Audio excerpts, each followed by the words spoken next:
السلام علیکم ورحمۃ اللہ وبرکاتہ۔ محترم سامعین، قبر کی پہلی رات کی 19ویں قسط پیش خدمت ہے۔ موت کسی کا لحاظ پاس نہیں کرتی۔ بھائیوں، یہ دنیا جائے آزمائش ہے، مقام عیش و آسائش ہے، 4 دن کی زندگی ہے۔ خدا کی عبادت کی تو خیر، ورنہ سراسر شرمندگی ہے۔ کوئی نبی ہو یا ولی، بوڑھا ہو یا جوان، شاہ ہو یا وزیر، کافر ہو یا مومن، نیک ہو یا بد، امیر ہو یا فقیر، صغیر ہو یا کبیر، عالم ہو یا جاہل، غرض کوئی کیسا ہی کیوں نہ ہو، موت کسی کے ساتھ لحاظ نہیں کرتی، سب کے لیے برابر ہے، ہر وقت آنے کو تیار ہے۔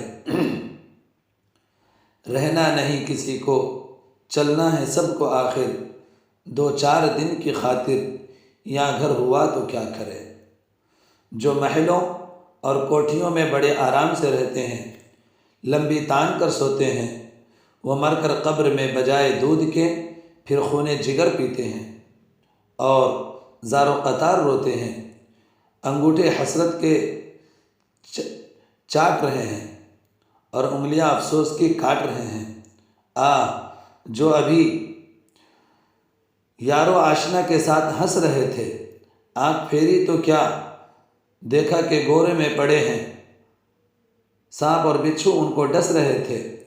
اللہ کی شان ہے کہ زبان کی حالت عجیب قدرت کا کرشمہ دکھا رہی ہے کہ ایک ہی شہر ہے اور ایک ہی جگہ ہے، کہ کہیں گلاب کے پھول ہے اور کہیں کانٹے ببول، کہیں شادی کا ولیمہ اور کہیں میت کے پھول،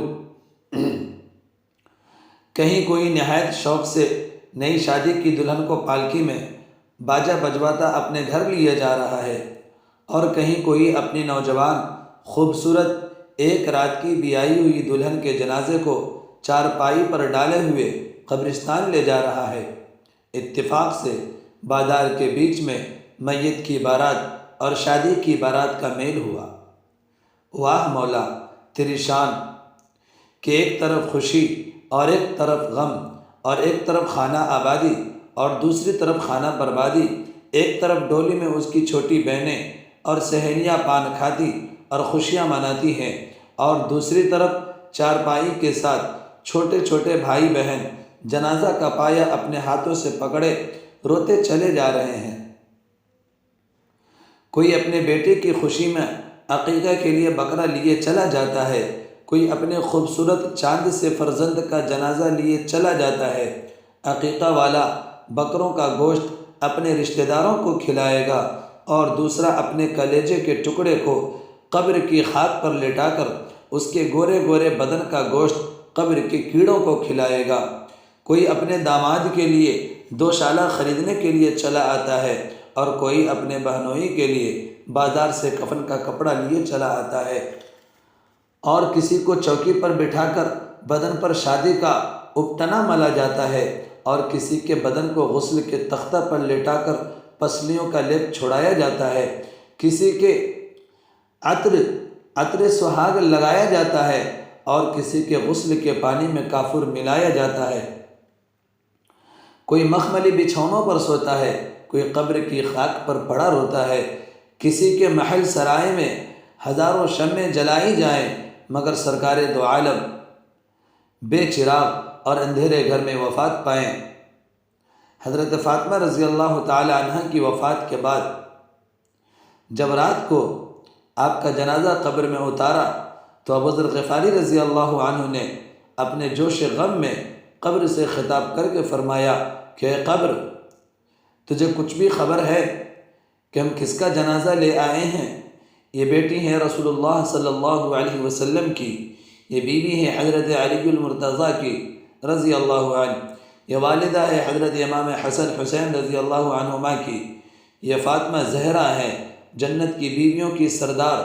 قبر سے آواز آئی کہ اے ابو ذر، قبر حسب نسب بیان کرنے کی جگہ نہیں، یہاں تو صرف اعمال صالحہ کا ذکر ہے، یہاں تو وہی آرام و راحت پائے گا جس کے اعمال اچھے ہوں گے۔ جو سچے دل سے اللہ اور اس کے رسول کے فرما بردار ہوں گے۔ جناب رسول اللہ صلی اللہ علیہ وسلم نے حضرت فاطمہ رضی اللہ تعالیٰ عنہ سے فرمایا کہ اے میری پیاری بیٹی، تو خود نیک عمل کر، کبھی اس خیال میں نہ رہنا کہ میں محمد صلی اللہ علیہ وسلم کی بیٹی ہوں اور بخشی جاؤں گی۔ جب فاطمہ کے حق میں یوں فرمائے نبی اعملی اعملی۔ میرے بھائیوں، کس قدر غور کرنے کا مقام ہے کہ جو لوگ یہ کہہ کر جان چھڑا لیتے ہیں یا سمجھتے ہیں کہ ہم تو فلاں پیر صاحب یا فلاں مولوی صاحب کا پلہ پکڑ کر جنت میں چلے جائیں گے، وہ کس قدر اپنے آپ کو دھوکہ دے رہے ہیں اور اپنے نفس اور شیطان کے کہنے پر آ کر اپنی زندگی برباد کر رہے ہیں۔ جب حضور صلی اللہ علیہ وسلم نے اپنی لخت جگر بیٹی کے حق میں یوں فرما دیا تو اوروں کا کیا ٹھکانہ۔